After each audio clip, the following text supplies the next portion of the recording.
What's up, Tapology? This is the MMA Messiah coming live at you from Indianapolis at my lovely apartment. Just sitting here watching the weigh-ins on Fuel. Something I was sitting here thinking about doing for the past couple months was starting in 2012 doing a video blog for all my predictions and posting them on the site.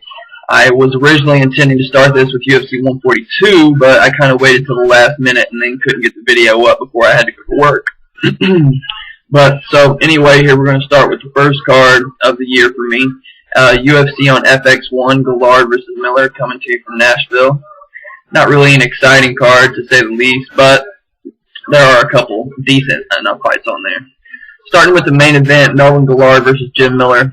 I was kind of going back and forth on this fight just because Melvin Gillard tends after he gets a loss to be focused, and when he's focused, he's definitely one of the more dangerous guys at 155 pounds.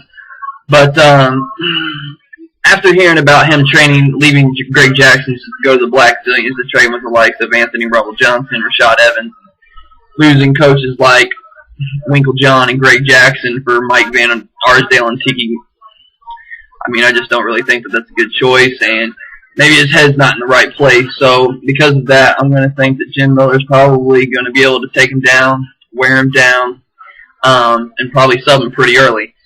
I just think Miller's grappling's on another level, as we all know that Gillard can't handle anybody on the ground, but when he comes in focus, I mean, look at Wood Street before, everybody thought he was looking like Mike Tyson. So, but I'm going to go with my official prediction, Jim Miller, sub first round.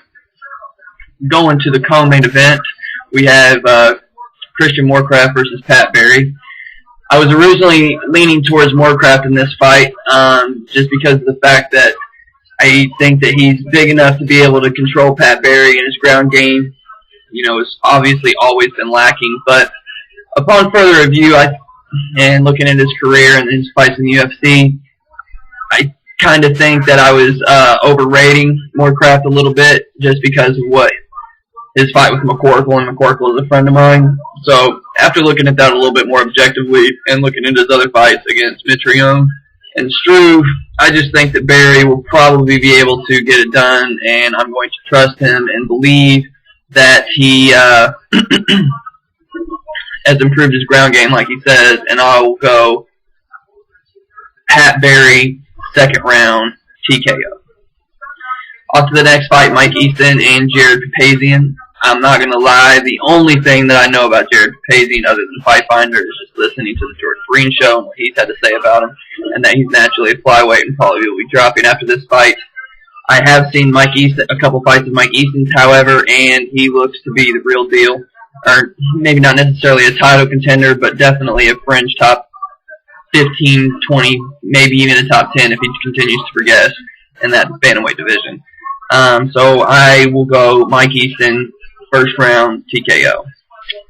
In the final fight on the main card, we have Josh Neer and Dwayne Ludwig, which I just remembered, I'm going off the top of my head here, may actually be the co-main event.